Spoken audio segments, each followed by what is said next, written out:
přesto to lidé nedělají. I když je to jednoduché a rychlé. Mám tady dva přístroje. Jeden jako druhý, vidíte. Jmenuje se to waflovač. Vy to asi znáte.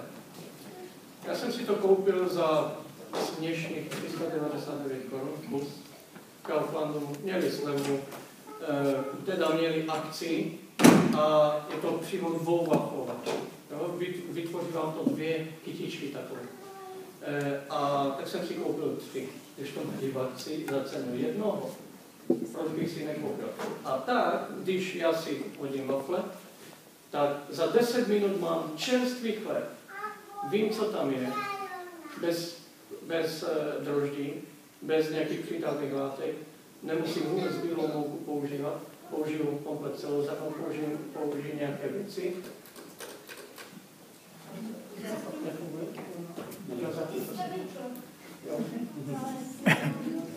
A dokonce si tam můžu dát nějaké prvky, které obohacují ten chléb. Budou to wafle, ale nejsou to wafle klasické, které vidíte někde se šlehačkou a s marmeládou, ale jsou to wafle, které jsou plně hodnotné a můžete je klidně použít jako základ vašich snídaní. Jo, místo chleba. Co tam je, to nevíte, ale dozvíte se.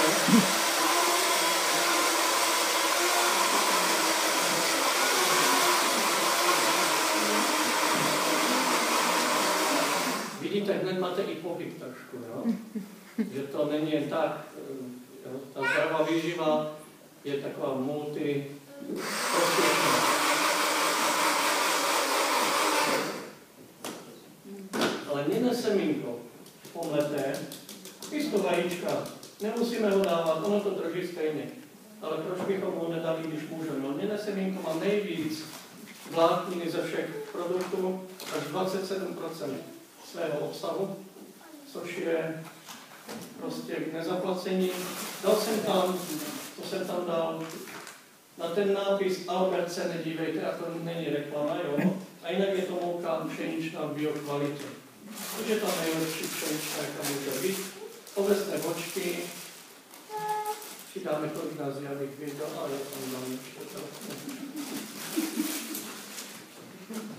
Přidám tam trochu soli. Jo.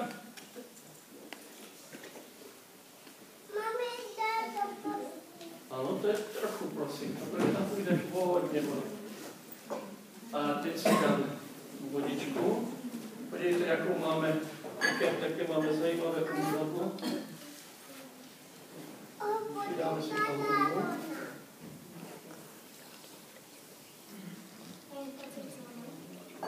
Pochopitelně, že je pitná. Teď si to zamíchám. A po zamíchání nechám stát nějakých 5 minut a potom asi zapnu waflovače a budu to péct. Takhle vy uvidíte, bude celkem chutný, nemám tu žádná ochucovadla. Takto samo o sobě by to klidně stačilo. Jinak můžete tam dát, co chcete, můžete to dělat na sladko, na slano, jak se vám to líbí, na co máte chuť. Můžete přidat klidně i hrachovou mouku, jáhlovou mouku, nebo můžete nastavovat tam tofu, nebo něco, klidně rozinky, ono se to trošku spěchá, jakoby do tma, je to tmavší. Nebo místo vody můžete dát rozmyslované banány, prušky, můžete to mít ještě hodnotnější, nebo ještě jiné. Na to, co budeme klást, to si ukážeme za chvilku. Pak tu máme další jídla, ale to až ke konci přednášky. Dobře? Takže tím jsem chtěl začít. Přeji vám příjemný poslech přednášky pana profesora a já mu předávám slovo. I have to review what we've talked about in the past few minutes. Takže musím trošku zopakovat, o čem jsme hovořili během uplynulých 2 večerů. We're talking about how to live longer. Hovořili jsme o tom, jak můžeme žít déle. To do that, we have to lower the chronic diseases. Abychom toho dosáhli, je třeba, abychom snížili chronická onemocnění. In the first evening, I talked about the 7 risk factors to avoid heart disease. První večer jsem hovořil o 7 rizikových faktorech, které nám pomáhají předcházet srdečním onemocněním. Heart disease is the major killer. Srdeční nemoci jsou tím hlavním doslova zabijákem. If we avoid 7 risk factors, we can reduce our heart attack and stroke risk by 80%. Pokud se nám podaří snížit nebo vyhnout se těm 7 rizikovým faktorům, tak můžeme snížit srdeční onemocnění, infarkt a mozkovou mrtvici až o 80%. Now you should know what those 7 risk factors are. Měli byste vědět, které ty rizikové faktory to jsou. Tobacco, Tabák, kouření, alcohol, inactivity, nedostatek pohybu, overweight, nadváha, not enough fruits and vegetables. nedostatek ovoce a zeleniny. That's another way of saying you shouldn't eat so much sugar and meat. Je to jiný způsob, jak říct, že byste neměli jíst tolik masa a cukru. Now they've added 2 risk factors to that. Ještě k tomu přidám 2 další rizikové faktory. High blood pressure and high blood pressure. Vysoký krevní tlak a vysoký krevní cholesterol. But if you do those first 5, you're not apt to have high blood pressure or high cholesterol. Ale pokud budete dodržovat těch 5 prvních faktorů, tak si nemusíte dělat starosti ani ohledně vysokého krevního tlaku, ani ohledně cholesterolu. And then the next evening I discussed cancer, how to lower cancer risk. Minulý večer jsem hovořil o rakovině a o tom, jak snižovat riziko rakoviny. Those same risk factors. Má to v podstatě stejné rizikové faktory. Tobacco, Kouření, alcohol, inactivity, opět nedostatek pohybu, overweight, opět nadváha, not a good enough diet, not enough fruits and vegetables. nedostatečná výživa s nedostatkem ovoce a zeleniny. Because the fruits and vegetables have the phytochemicals that counteract. Je to z důvodu, že vlastně ovoce a zelenina mají spoustu takzvaných fytochemikálií, které nám můžou pomáhat v prevenci rakoviny. Now we're going to talk about osteoporosis. Dnes budeme hovořit o osteoporóze. When elderly people have a hip fracture, Pokud mají starší lidé zlomeninu krčku kosti stehní, 20% of them die, 20% z nich umírá, and half of the rest within a year are in a nursing home. takže They're in it. Half, 50%. Polovina vlastně zůstává během dalšího roku v péči nějakého domu s pečovatelskou službou nebo v domově pro seniory. And here you can get an idea of how many people have this kind of a problem. Tady máme nějaké takové body, myšlenky, které ukazují na závažnost tohoto problému. 2 million people, women in the world. Na světě má osteoporózu dneska asi 2 miliony žen. And the older you get, the higher the risk. A čím jste starší, tím vyšší je to riziko. So 10% of 60-year-olds. Takže 10% lidí má přes 60, But 40% of those who are 80 or older.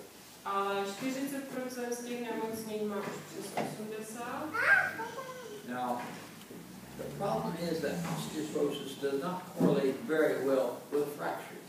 Je zajímavé, je to vlastně i dost problém, že osteoporóza sama o sobě, ta diagnóza, ne vždycky koreluje s těmi zlomeninami v kosti. Now, the lifetime risk of a woman having a hip fracture is 1 in 6. Takže celoživotní riziko zlomeniny krčku kosti stehení je 1 ze 6. The risk of breast cancer is only 1 in 9. Co se týká rizika rakoviny, je to pouze asi 1 žena z 9. So the osteoporosis is causing a lot of people. Takže osteoporóza způsobuje problémy mnoha lidem. And so this is what I told you a minute ago. To je to, co jsem vám řekl právě asi před minutou. chvíli, že vlastně během toho roku po zlomenině je 20% úmrtí a 50% tam u 50% dochází k omezení dochylnosti.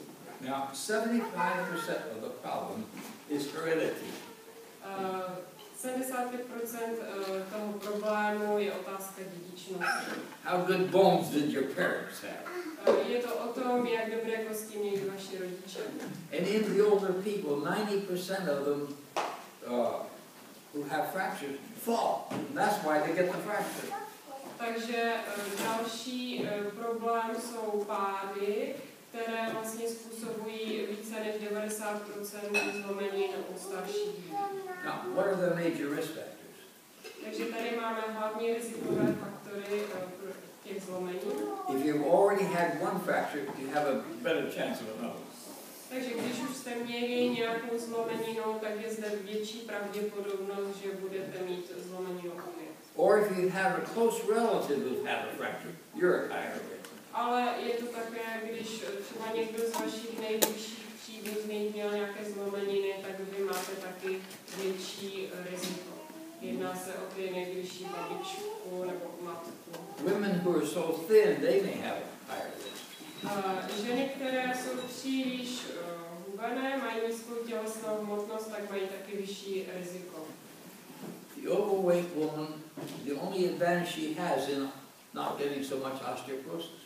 Takže jediná výhoda nadváhy je ta, že ženy s nadváhou nemají tolik osteoporózy. That's the only advantage of being overweight. Jediná výhoda. Okay. Smoking, if people are smoking, they're higher risk. Taky ti, kteří kouří, mají zvýšené riziko. If they drink alcohol, higher risk. Nebo pokud pijí alkohol. There's a whole list of things that increases the risk. Všechno tady na tom seznamu zvyšuje to riziko. Now, how do they diagnose osteoporosis?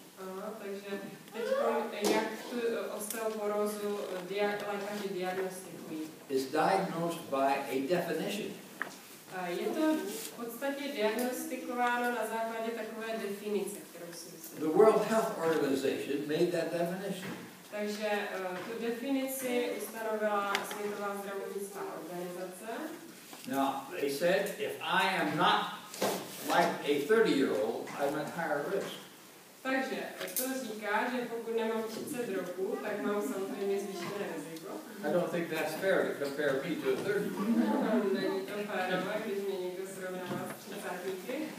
But if you are 2.5 standard deviations statistically, then you have osteoporosis. Takže tady je nějaký takový T-score, které má nějakou hodnotu a pokud to T-score, které vlastně vyjadřuje hustotu kostí, tak je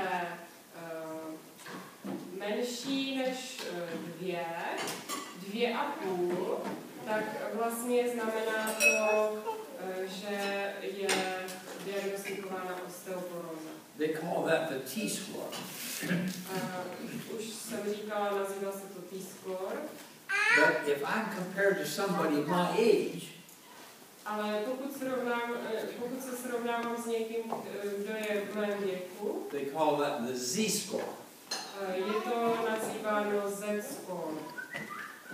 Now, I asked the doctor, what's my chance of having a hip fracture? Takže ptal jsem se lékaře, jaké je moje riziko, nebo pravděpodobnost, že budu mít zlomeninu kosti. He says I have osteoporosis. Řekl mi, že mám osteoporózu. He wanted me to take medicine. Chtěl mi dávat léky. Well, what's my risk? What's my chance this year of having a hip fracture? Ale jeho otázka byla, jaké je moje riziko té zlomeniny. He says 5%. Říká 5%. Oh, good. 95% chance I will not have one. A tak říká, no to je dobré, ale já mám 95% pravděpodobnosti, že tu zlomeninu nebudu mít. So I didn't take the medicines. Takže jsem ty léky neužívala. Okay. I think it's not fair to compare me to a 30-year-old. Myslím si, že to není férové mě srovnávat s 30. Now, who should be tested? Takže kdo by měl být jakoby prohlédnout, minut vyšetřen. All women over 65 years. Všechny ženy, které mají více než 65 let. All those who had a fracture before. Všechny, které měly předtím nějakou zlomeninu kostí. Now, what are the factors that make up the strength of the bone? What are the factors that make the bone stronger? Takže jaké jsou naopak faktory, které napomáhají, aby naše kosti byly silnější, pevnější? The bigger the bone, better. Takže je to záležitost množství kosti. More calcium in the bone. Když je tam více vápníku. But that's only one factor. Ale je to pouze jeden z faktorů. How the bone is put together, Yes. Takže to, co je důležité, je také kvalita kosti, jak taková ta mikroskopická, tak i co se týká uspořádání té kosti uvnitř. Now, you know, every 7 years we have a new skin. Víte, že každých 7 let se nám obměňuje kůže, máme ji novou. That's happening with the bones. To se také děje s našimi kostmi. Every day it changes. Každý den se mění ta struktura. And that's a good marker as to how good the bones are if it's changing properly. Je to taky dobrý signál, jestli se ta kost vlastně stále obměňuje. Now, if you have osteoporosis, what's your chance of having a broken bone? Takže, jestliže máte osteoporózu, to také zvyšuje riziko té zlomeniny. It may increase the risk a little bit. Může to trošičku zvýšit riziko. Není to úplně vždy pravidlem. But here they checked people in the nursing home, women who had a fracture. Takže byly zkoumány ženy, které už byly v nějakém pečovatelském domě a které už byly po zlomenině. And they checked their bone density, and 82% of them would not have been diagnosed as osteoporosis. To je zajímavé, vlastně po té zlomenině byly jejich kosti zkontrolovány a u 82% z nich se zjistilo, že nemají v podstatě žádnou osteoporózu. So osteoporosis and fracture do not correlate very well. Takže z toho vyplývá, že diagnóza osteoporózy a zlomenina kosti spolu úplně tak dobře nekoreluje, nesouvisí. We have no good tests to see what our fracture is. Nemáme úplně dobře vyvinuté testy, abychom viděli, jaké jsou ty rizikové faktory, které způsobují tu zlomeninu. We know exercise is the best way to prevent. Víme, že nejlepším způsobem, jak předcházet zlomeninám a osteoporóze, je pohyb. I was just from Romania and I saw a girl that was very small bones. Byl jsem v Rumunsku a viděl jsem tam velmi drobnou dívku, která měla velmi takové křehké kosti. I said, you're at high risk of osteoporosis. Řekl jsem jí, máš velmi vysoké riziko osteoporózy. The best way to prevent it is exercise. A nejlepší cesta, jak tomu předcházet, je cvičit, pohybovat se. It has to be weight bearing exercise. Musí to být taky vlastně nějaké zátěžové cvičení v důsledku i gravitace. That's one reason why overweight people, if they exercise, is better because they have more weight. Takže to je taky důvod, proč pro lidi s nadváhou je to jakoby mají lepší výsledky v tomto směru, protože mají vyšší zátěž. But swimming doesn't do much good. Ale z tohoto pohledu plavání není zrovna nejlepší. Now tennis players, if they're right-handed, their right bones on the right side get strong. Takže třeba, co se týká tenistů, pokud hrají pravou rukou, tak ta pravá ruka bude mít opravdu silnější kosti.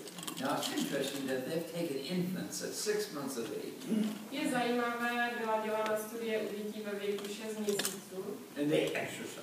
A oni s nimi cvičili. Every day for the next 18 months. Každý den během následujících 18 měsíců. And their bones get better and stronger and bigger than the ones who didn't exercise.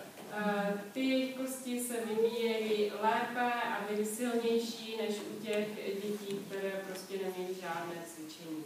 Now, the exercise of walking doesn't increase the bone density very much. Co se týká chůze, tak to až tak moc tu kostní hmotu nezvyšuje. Yet they did a study of women. It doesn't Doesn't increase the density. They did a study of women, and those who walked 2 to 4 hours a week compared to those who didn't exercise had 30% less fractures. Ale je zajímavé přestože ženy, které vlastně týdně chodily 2 až 4 hodiny, ve srovnání s těmi, které vůbec nechodily, tak měly o 30% nižší riziko zlomení. Okay. Now let's look at calcium problem. Podívejme se nyní na problém s vápníkem. Because you have lots of calcium in the bones. Protože v našich kostech máme hodně vápníků. 99% of the calcium in our bodies is in the bones.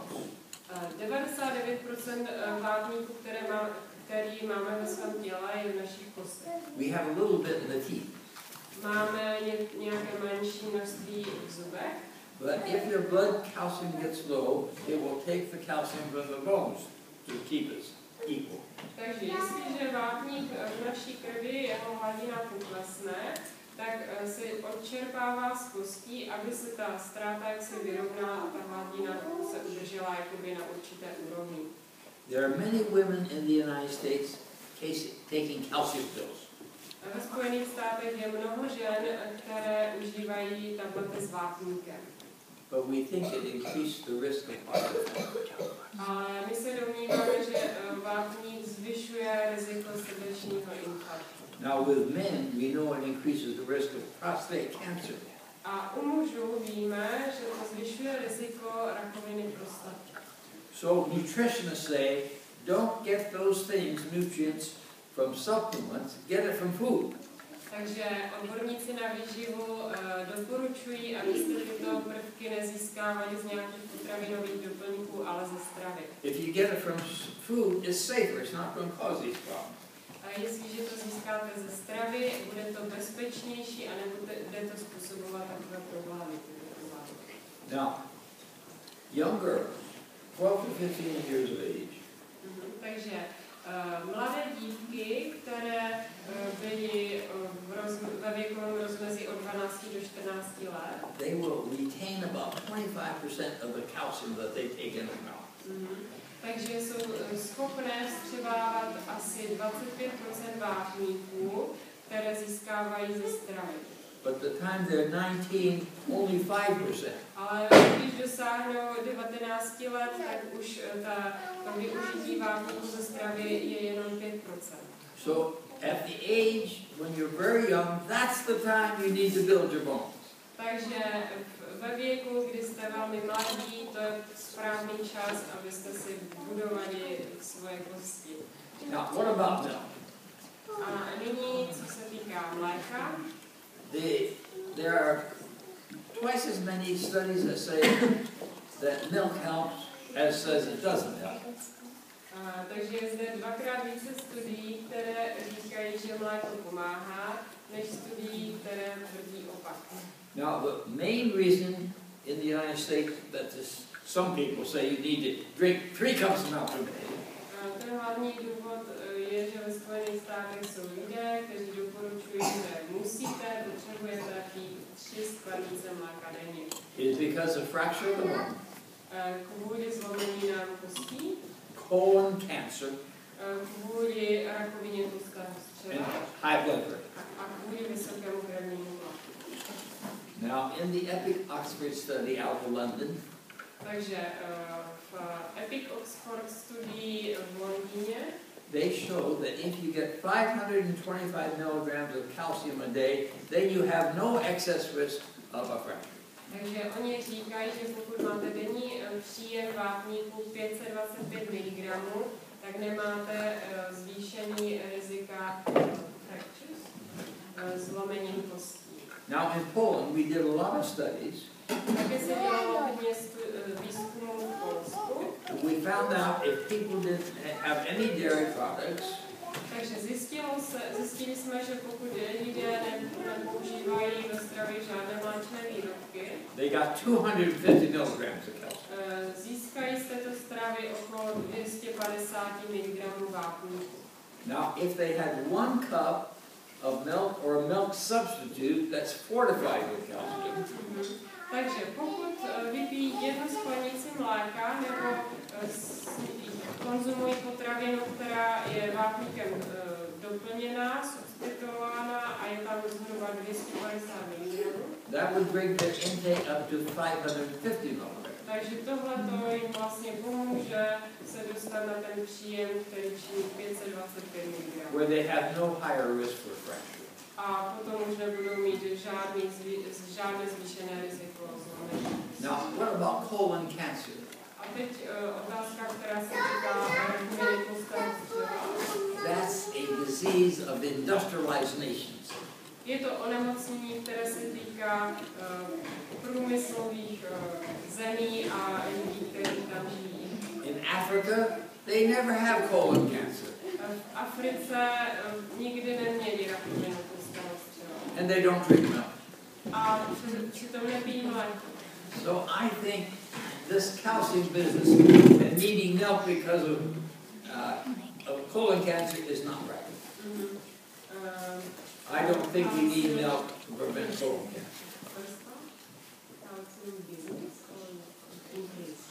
I said we don't need calcium to prevent colon cancer. Takže doktor Scharffenberg říká, že nepotřebujeme vápník, abychom předcházeli rakovině tlustého střeva. But in the United States, where everybody drinks lots of milk, Ale ve Spojených státech všichni pijí hodně mléka. it's true that it is reducing colon cancer. Je to pravda, že to snižuje rakovinu tlustého střeva. Now in Poland, Ale co se týká toho Polska, they drink the least milk of any of the EU countries. vlastně tam se pije toho mléka nejméně ve srovnání s ostatními zeměmi Evropské unie. And they have the lowest hip fracture rates.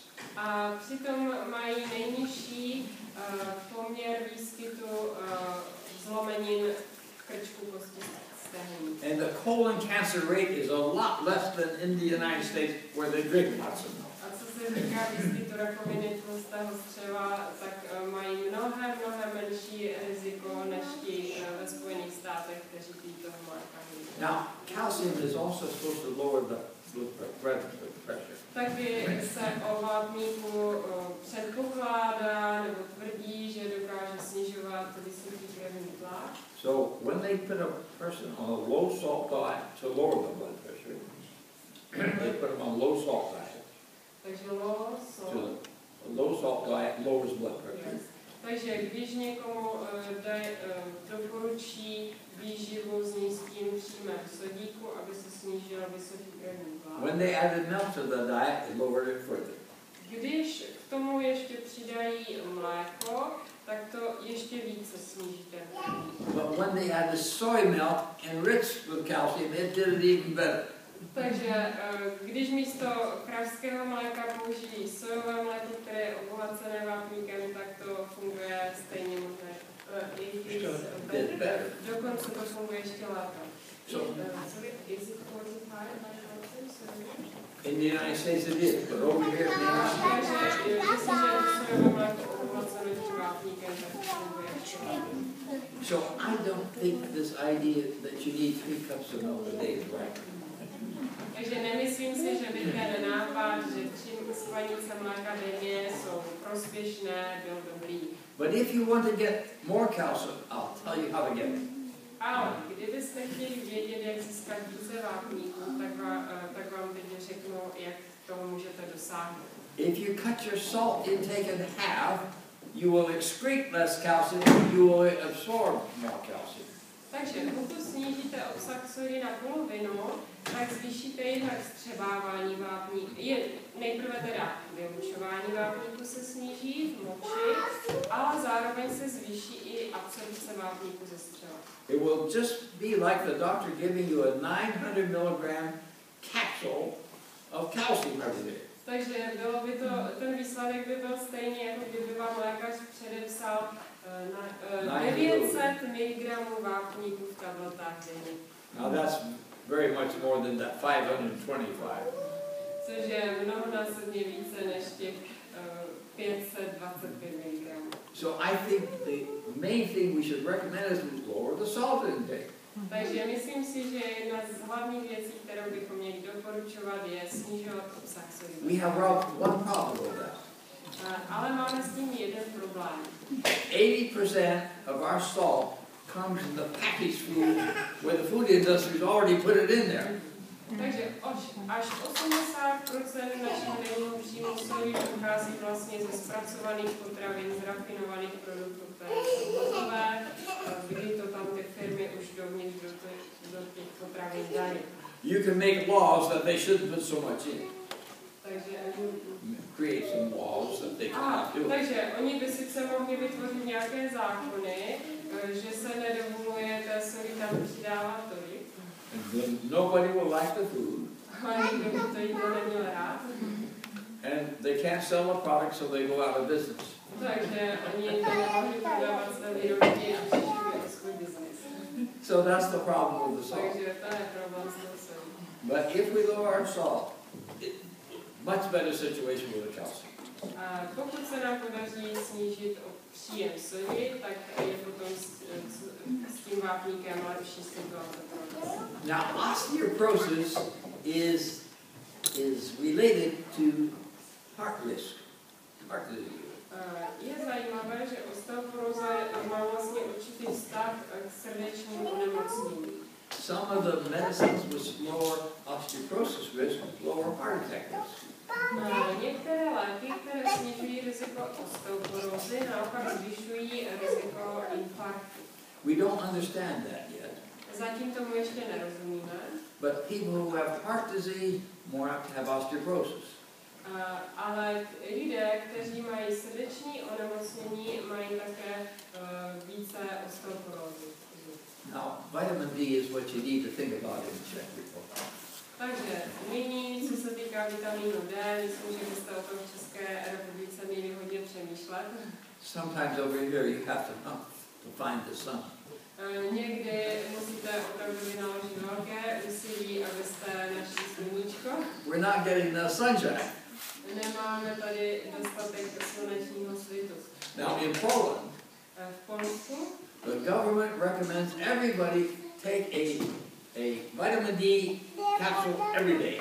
2,000 international humans. Takže v Polsku vláda doporučila každému užívat pilulky s obsahem vitamínu D s obsahem 2000 jednotek toho vitamínu. Now, if it just had to be filled with bones, I wouldn't worry so much about it. Kdyby to s našimi kostmi nemělo žádné spojení, tak bych si o to nedělal vůbec nějaké starosti. But it has to do with a lot of other things. Ale vlastně, nebo takhle. Doktor říkal, že kdyby vitamin D měl vliv jenom na naše kosti, tak by se s tím nedělal tolik starostí, ale vitamin D má mnohem více dalších významů pro naše zdraví. People with low levels have 30 to 50% more cancer. Lidé s nízkými hladinami vitamínu D mají 30 až 40 to 50%. Takže od 30 až 50% vyšší riziko rakoviny. It helps to lower blood pressure, heart disease. Taky to pomáhá snižovat vysoký krevní tlak, snižovat vysoký srdečních onemocnění. Not having enough increases the risk of diabetes. A taky vlastně napomáhá tomu, že se tolik nezvyšuje výskyt cukrovky. And then when you get old, Když zestárnete, your skin's working at half speed. také vaše kůže bude fungovat na polovinu, jako poloviční rychlostí. So you're not getting the benefit from the sun. Takže z toho sluníčka nebudete mít takový užitek. The sun has to hit the cholesterol in the skin. Takže sluníčko musí vlastně skrze kůži jakoby svítit na molekuly cholesterolu. And then it has to go to the liver. A vlastně tam molekula přemění, produkuje do jater. And at my age, the liver's working half speed. Ale taky játra v mém věku už pracují na poloviční rychlostí. Then it has to go to the kidneys. Tak taky potom ta molekula putuje do ledvin. At my age, my kidneys working half speed. A moje ledviny v mém věku taky fungují na poloviční rychlost. So older people have a hard time getting enough in their blood. Takže z těchto důvodů starší lidé mají daleko těžší získat dostatek vitamínu D. Now, if you don't have enough vitamin D in your blood, Pokud ovšem nemáte dostatek vitamínu D v krvi, you only absorb about 10 to 15% of the calcium you take in. takže potom vlastně vstřebáváte jenom asi 10 až 20% vápníku, které získáte. But if you have enough vitamin D, you will absorb 40%. Ale pokud máte dostatek vitamínu D, tak budete vstřebávat až 40% vápníku. How many of you know what your blood vitamin D level is? Kdo z vás znáte svoje hodnoty hladiny vitamínu D? Does anybody know? Víte někdo? In the United States, we recommend everybody to be tested. Ve Spojených státech každému doporučujeme, aby si to nechal zkontrolovat. But in Poland, they don't recommend that. Ale v Polsku to nedoporučují. Because they know everybody needs it. Protože oni ví, že to všichni potřebují. So vitamin D, I think, is extremely important here in the Czech Republic. Myslím si, že zde v České republice je vitamin D nesmírně důležitý. Now, here's another factor involved, is protein. Další faktor, který je zahrnutý mezi ty faktory osteoporózy, jsou bílkoviny. We used to say if you got too much protein, it would take the calcium from the bones and you'd have trouble. Takže dříve jsme byli zvyklí lidem jakoby tvrdit, že když přijímáme velké množství bílkovin, tak nám to vlastně bere vápník z kostí a ten se potom ztrácí. Now we know that's not true. Ale nyní víme, že toto není pravda. Protein, we think, increases the absorption of calcium. Myslíme si, že bílkoviny napomáhají absorpci vápníku. And the protein helps the bones. It increases the bone density. A bílkoviny napomáhají kostem zvyšovat jejich kostní hustotu. What about hormone replacement for older women? Podívejme se teď na hormonální nebo vlastně doplňování hormonů u žen po menopauze. That decreases their risk of fracture about 30%. Snižuje to riziko zlomenin až o 30%. But because it increases heart attack risk, Ale z důvodu, že tady ta hormonální substituční terapie zvyšuje riziko srdečního onemocnění, infarktu. so the doctors say don't take any more than you have to. Takže lékaři říkají, neužívejte to, pokud možno. Now, what other factors are there? Tak, tady máme seznam dalších výživových faktorů. Vitamin K reduces osteoporosis. Osteoporózu snižuje vitamin K. Vitamin A, only from animal products, increases osteoporosis. A co se týká vitamínu E, vitamin E a z živočišných produktů nebo vitamin A from animal? Yeah, it only comes from animal products. You don't have it in vegetables. Takže pokud někdo konzumuje jenom živočišné produkty a nedostatek rostlinných produktů, tak to zvyšuje riziko zlomeniny krčku o 40–40%. Now, the beta carotene in carrots in the body gets converted to vitamin A. That doesn't increase osteoporosis. Ale naopak, pokud přijímáme beta-karoteny, které jsou v rostlinných potravinách, ty se v těle už přeměňují na ten vitamin A, které tělo potřebuje, ale vlastně ty nezpůsobují zvýšení rizika zlomeniny krčku. Now, boron also may help prevent osteoporosis, but most of us get enough of that. Také bor pomáhá při prevenci osteoporózy, ale it's not problem. We usually get enough. Takže co se toho boru týká, tak my obvykle máme dostatečný příjem, takže to nemusíme nějak zvlášť tomu věnovat pozornost. No. Tady máme uvedené zdroje, jako tam různě hrušky, listová zelenina, luštiny. Now the best treatment is prevention. Takže nejlepší léčba je prevence. And the best thing is exercise. A nejlepší věc je cvičení. We have talked about exercise in our country for many years, and no more people are exercising now than before. Takže už roky hovoříme v naší zemi o tom, jak je cvičení důležité, ale prostě v tom směru nedošlo k žádnému posunu, lidé přesto necvičí. Now those 5 risk factors we said. Takže těch 5 rizikových faktorů, o kterých jsme hovořili, They will lower heart attack rate so well. They will lower the heart attack rate so good. Takže pomůžou snížit riziko srdečního onemocnění tak dobře, That the American Heart Association has a goal. Takže americká kardiologická asociace má cíl, That by year 2020, že do roku 2020 20% of the people will be living the right lifestyle so as not to get these risk factors. že 20% lidí bude žít takovým správným životním stylem, aby vlastně vůbec neměli některé rizikové faktory. Less than 5% of the population is living this way. Ale v současné době méně než 5% té populace v Americe žije tímto způsobem. Stop smoking. Takže přestaňme s kouřením. Don't use the alcohol. Nepoužívejte alkohol. Okay. Get exercising. Cvičte, hýbejte se. Don't get overweight. Snažte se nezískat nadváhu. Eat more like a vegetarian. Jeste více jako by vegetariáni. Yeah. Those are the basic things for everything we talk about. Takže to jsou ty věci, to je vlastně všechno, o čem tady mluvíme. The theory is very clear, easy to understand.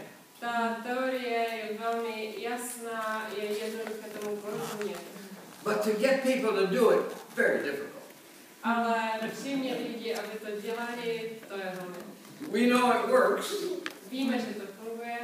But to get anybody to do anything about it is different. Ale abychom někoho přiměli, aby to dodržoval, to je něco jiného. So, the advance in health this century is going to be in persuading people to live this way. Takže The advance, this whole century, the problem is going to be how to get people to do these things. Takže vlastně celou dobu století máme před sebou přemýšlet, jak vlastně lidi přimět k tomu, aby dělali tyto věci. Now, we'll finish up here and then we'll ask for any questions you have. Well, we'll do this first. Možná něco udělám vás a zase přehodíme. Yeah, then get ready with your questions. Takže nyní si připravte otázky, mezi tím vám pan Uny ukáže nějaký recept další a potom vám pan doktor Scharffenberg bude odpovídat. A když tak Tak já mám problém ten, že všechny ty přístroje učí. A kdybych to dělal, tak já bych ho rušil. Se chtěl zeptat na ty chronické onemocnění, jak jim předcházet. He wanted to ask about chronic diseases, how to prevent them. Chronic disease, tobacco, exercise, don't get fat, Nezískejte nějaký tuk nadbytečný, less meat and sugar, méně masa a cukru more vegetable. a zároveň více ovoce a zeleniny. The people who eat the most sugar Lidé, kteří jedí větší množství cukru, have 2.4 times more heart attack than those who eat the least. takže mají 2,4krát vyšší riziko of heart disease, srdeční nemoci, než ti, kteří jedí toho cukru nejméně. The U.S. government last year, for the first time, said the vegetarian diet is a good diet. Takže v minulém roce poprvé vláda Spojených států tak nějak souhlasila s tím, že dobrá. Now, those scientists who made that statement are not vegetarians. A odborníci, kteří vydali to prohlášení, nejsou vegetariáni. But the evidence is so strong it forced them to say it. Ale ty důkazy jsou tak silné, že to donutilo to prostě říct. The main reason is vegetarians live much longer. Ten nejdůležitější, nebo ten hlavní důvod je, že vegetariáni prostě žijí déle. At my university, Na mé univerzitě they did a study dělali výzkum, to see what percent of the men live to be 85 years old. která sledovala, kolik procent mužů žije déle než 85 let. 19.5%. Takže 19,5%. But the vegetarian men, 48.6%. To bylo v normální populaci, u vegetariánů mužů to bylo 48,6%. The women live longer than the men. Ženy žijí déle než muži. 39.3% get to be 85 or older. 39,3%. Takže 39,3 žen normální populace žije déle než 85 let. But for the vegetarian women, it's 60.1%. Ale u vegetariánek je to 60,1% žijí déle než 80 let. The vegetarians have less high blood pressure. Vegetariáni mají méně vysokého krevního Only half as many heart attacks. Polovinu infarktu. Only about 1/3 as much diabetes. Pouze jenom třetinu případů cukrovky. Only half as much kidney disease. Také polovinu při výskytu ledvinových onemocnění. Only half as much rheumatism. Polovinu případů reumatismu. So it's good program. To je docela dobrý program, že? So last year was the first time U.S. government said this.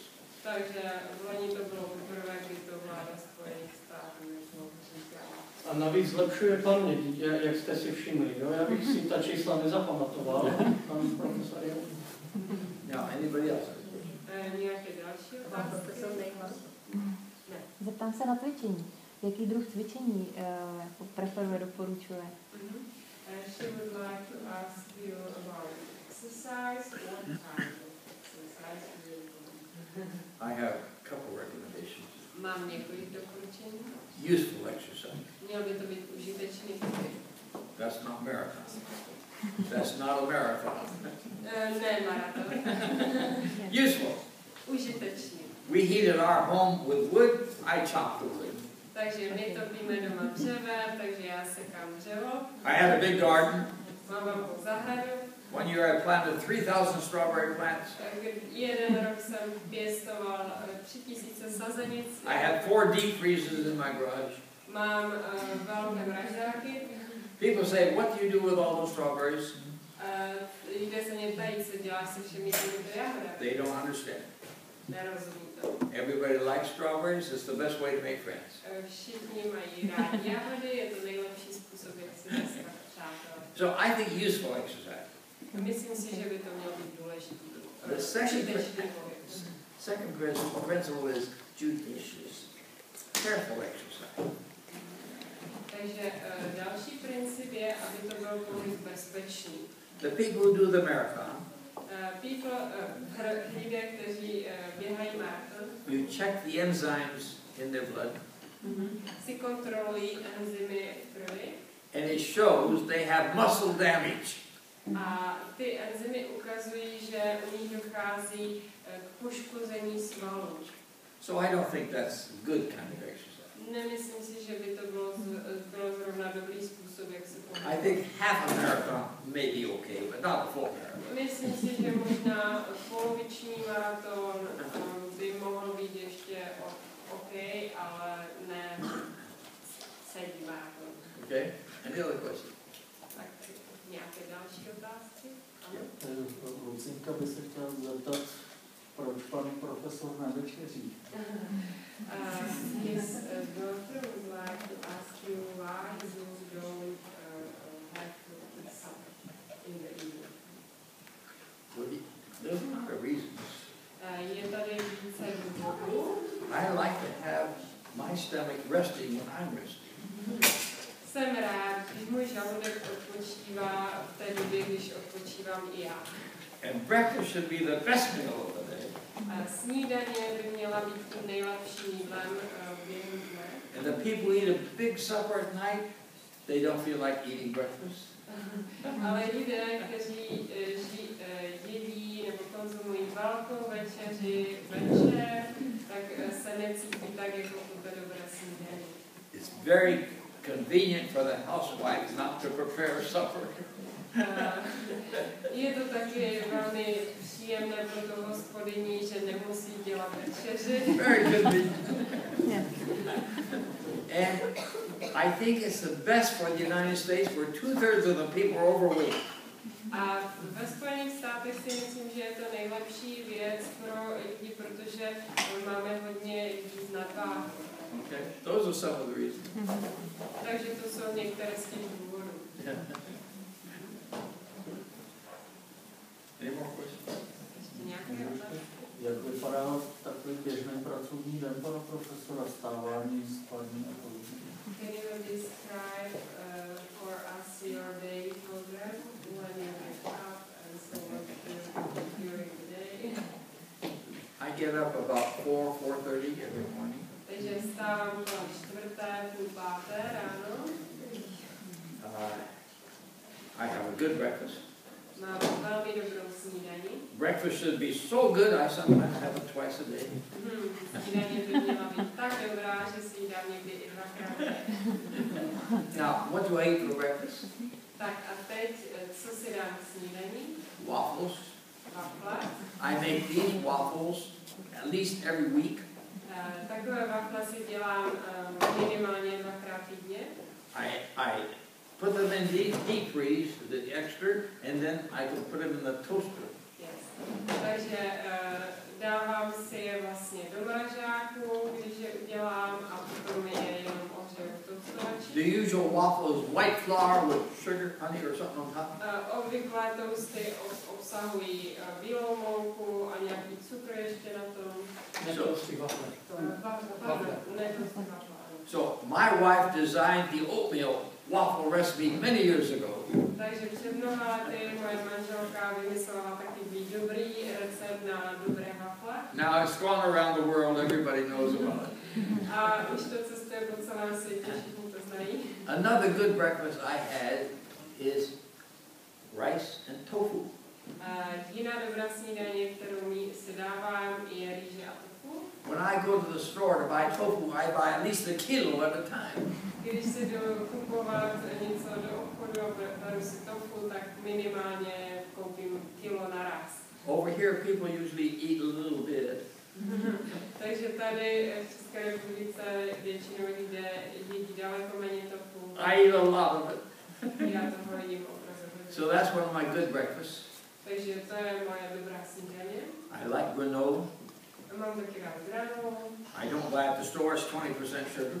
Nekupuju to v obchodě, tam je 20% cukru. I make my own without sugar. Takže si dělám svůj vlastní, bez cukru. I like cooked grains, oats and all kinds of grains, rice, buckwheat, barley, all these grains. Takže mám rád různé druhy obilovin, ať už je to ječmen, oves, pšenice a další. Now that waffle, Tyto wafle I put almond or peanut butter on top. Vlastně natřu to mandlovým nebo arašidovým máslem. Blueberries from my garden or Pak strawberries. si na to dám borůvky nebo jahody ze své Then zahrádky. another waffle. Potom další wafly a takhle. But I have a good breakfast. Takže mám dobrou snídaní. Now I'm trying to avoid juices much. Takže snažím se vyhýbat šťávám. They've shown that juices increase diabetes risk a little bit. Ukazuje se, že šťávy maličko zvyšují riziko cukrovky. But the whole fruit does not. It decreases it. Ale celé ovoce, celé kusy ovoce to nezpůsobují, spíš naopak snižují riziko. Okay. Now, At my age, I don't do as much gardening as I used to. Takže ve svém věku už opravdu nedělám tolik nezahradničím, jako jsem dříve se tomu věnovala. But I need to get in at least an hour of exercise every day. Ale samozřejmě potřebuju trošku pohybu každý den. Okay. But I go to bed fairly early in the evening. Do postele jdu večer Fairly early. Jo, takže jde spát velmi brzy. 9 o'clock at least. Nebo okolo 9. hodiny nejpozději. Yeah. Sometimes earlier. Někdy dříve. A někdy později, hlavně když má přednášku. Sometimes also Yeah. later when you have Yes. Now, I think I have a hard time with my lunch. mám docela takový, My wife died. mám takové horší období, co se týká mých obědů. My wife died 4 years ago. Moje manželka před 4 lety zemřela. People say, "What do you eat?" A lidé se mě ptají, co jíš. I'm lucky to get anything to eat. Jsem šťastný, když dostanu jídlo. But I'm a wife, you're lucky to get anything. So I eat out quite a bit now for lunch.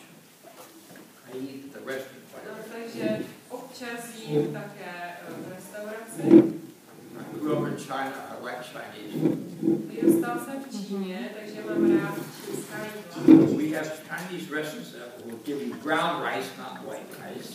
Máme čínské restaurace, kde vám podávají hnědou rýži místo té bílé. And then I go to a restaurant called Sweet Tomato. A taky chodím do restaurace, která se nazývá Sladké rajče. You pay the same amount for no matter how much you eat. Takže zaplatíte určitý obnos peněz. They have all kinds of greens. You have spinach. Takže zaplatíte nějaké peníze a za to si můžete nabrat, kolik sníte. Dark lettuce, light lettuce, all kinds. Takže mají spoustu, velký výběr různých druhů zeleniny, hrášek, salát. Then things on top. They put all kinds of things on top. Takže všechny tyto věci dávají nahoru. Peppers, green pepper. Aha, takže mají tam i různé druhy koření, pepř, peas, squash, cucumbers. aha, takže mimo okurky. Cucumbers usually you Yes, like. yes. Tomatoes, olives, sunflower seeds. Slunečnicová semínka. And then when you go to sit down at your table, Takže když si potom sednete ke stolu, you quickly get up and go to the soups. taky se potom vstanete a rychle jdete do polévku. 6 kinds of soups there's usually. Tam mají aspoň 6 druhů polévky. And then you go to the potato bar. Pak se zajdete pro brambory. Hot potatoes in aluminum foil.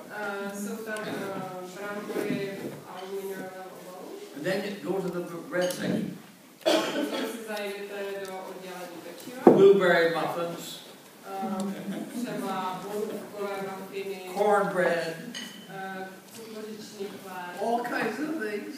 Různé druhy těchto produktů. They have some desserts. Mají také nějaké zákusky. Sometimes they have fruit, Někdy tam mají ovoce. but you can get tapioca. Můžete tam získat tapioku. You know what tapioca is? Můžeš vysvětlit, Romane, co je tapioka? Můžeš jednoduše otázku? People can have ice cream if they want to. Víte, co je to tapioka?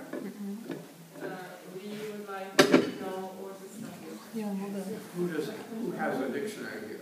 Here. Ale tapioka to je jako název stejný, ale... Jo, we understand the word, but we can't imagine. Right. T-A. I know. Okay. We are working the same word. Okay. Now we have a chocolate pretty. Máme čokoládu. No, Ne jako batáky, ale nějaký takový ale něco takového, nějaké hnízče. They all always have a chocolate pudding without sugar. Takže mají tam například mezi těmi dezerty čokoládový puding bez cukru. Unusual. Nezvyklá. So I can find some good foods to eat in the restaurant. Takže můžu takovým způsobem najít celkem dobrou stravu i v restauraci. Já bych se chtěl zeptat, jestli pan profesor to všechno, co jmenoval, jestli to tam všechno smíchá na jeden talíř a pak se znají dobře, anebo jí spíš střídně méně kombinací, jak to vidí, co lepší. When you go to the restaurant, do you mix all the kinds together or you choose? No, I don't. I choose. Samozřejmě, vybírá to, vybírá si. How many kinds? They always have macaroni and cheese. They always have that too. And when there's Chinese in the community, they always have rice. Takže v čínských restauracích mají rýži. It's a very nice restaurant. They have some meat things. I enjoy it. Mají tam taky i nějaké maso, ale to mě nezajímá, ale mají taky spoustu. Perhaps I can add something to Ronald's question because he asked you about mixed food. So how many foods per meal do you make? We say 3 or 4 dishes. Dishes, which means in the dish might be several things in the dish. Yes. Takže jestli se ještě doplnila tu otázku, co se týká toho, co sní k tomu obědu, jak to vlastně kombinuje, takže má 3 až 4 jakoby chody, what, food, dishes, Now I was at a restaurant the other day. They served 12 different things on that plate. 12 different things. Takže najednou tady třeba na servírují 12 různých věcí. I ate 4 or 5 and left the rest. Ale já jsem snědl jenom tak 4 nebo 5 věcí a to ostatní jsem When you have a large variety, you tend to overeat. Pokud máte příliš velký výběr nebo rozmanitost těch věcí, které sníte, tak máte tendenci k přejídání. In the United States, I have probably done more weight control programs for overweight people than anybody else. Takže domnívám se, že ve Spojených státech jsem vypracoval více programů pro snižování nadváhy než jiní lidé. And we tell them no more than 3 things at one time. A doporučovali jsme lidem, aby nejedli více než asi tak 3 různé věci v jednom jídle. Any other questions? Máte ještě nějaké otázky? Já jsem taky ještě, jestli to můžu zeptat, slyšela, že není dobré mixovat právě, když jíme to jídlo, nemixovat dohromady ovoce a zeleninu, že jsou potřeba jakoby trávit zvlášť.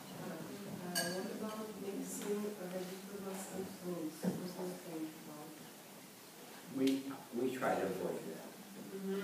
Snažíme se tomu předcházet nebo vyhýbat se tomu. A lot of people don't know anything about that. Většina lidí nebo mnoho lidí o tom nic neví. But Adventists are one group that's been talking about that. Ale adventisté jsou skupinou lidí, kteří o této věci hovoří. And there's hygienist group that talks about it. Hygienist. A také hygienikové o tom hovoří. But nobody has any scientific evidence. Ale nikdo nemá žádné vědecké důkazy. I have written a 10-page document on that. Napsal jsem ohledně toho 10stránkový dokument. I'm the only one who's written a document on it. Myslím, že asi další lidé nejsou, kteří o tom napsali. Už jenom pohanku na cibulce. Znáte ji? Asi všichni. Výborné pomazánky z toho. Když vám zbyde jakákoliv luštěnina, kdy jste ji dělali, co doma, jakákoliv obilovina. A to jako myslete na to, že ty obiloviny je potřeba daleko častěji dělat ve formě pohanky, jáhlu, celozemné těstoviny, naturální rýže, různé takovéto druhy, můžete špaldu, oves a tak dále. A pak vám zbyde ta obilovina, můžete z toho udělat kdykoliv pomazánku. Já jsem tam přidal trochu uzeného tofu, já ho možná malinko nakrájím, a se mi lépe mixuje. Přidal jsem tam lněné semínko, ale jen proto, že mi zbylo. Ale tím nic nepokazíte. Dostanete trošku takovou rybí chuť. To je teda rybí vůni. Protože jsou tam omega-3 mastné kyseliny. Vůbec lněné semínko má úžasný tuk, patří mezi nejlepší na planetě. Přidám ještě trošku tuku izolovaného olivového oleje, ale ne moc. Stačí do 5%. Běžné pomazánky mají kolem 20%, některé i víc. Není potřeba to přehánět s izolovanými tuky, jestliže máme přírodní.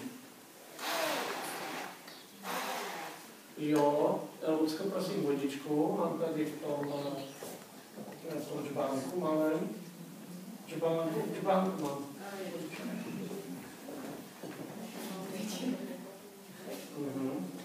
Mám celý tým, děkuji, moc stačí.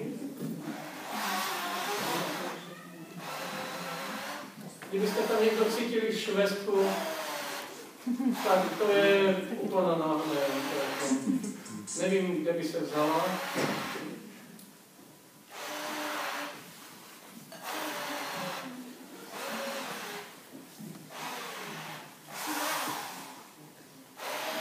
Ještě trošku vodičky, prosím.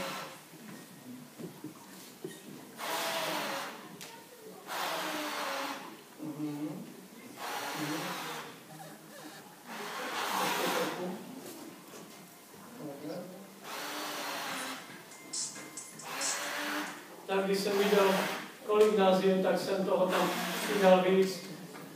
A teď se mi trošku špatně mixuje, ale znovu doma si to uděláte, tak aby se vám mixovalo pohodlně. Víte, kolik vás doma je? 2, 3, 4. Tak si uděláte nějaké. Já to potom ještě pochutím, když se odpojím a nebudu mluvit zrovna já. Tak, to by stačilo. Výborně. A myslím, že to je zhruba všechno, ale zhruba. Protože máme tu ještě jednu věc. A to něco takového. Víte, co to je? Někdo ví. Někdo si myslí, že to je paštika, ale dalo by se to tak nazvat. Mohli bychom to nazvat také salama.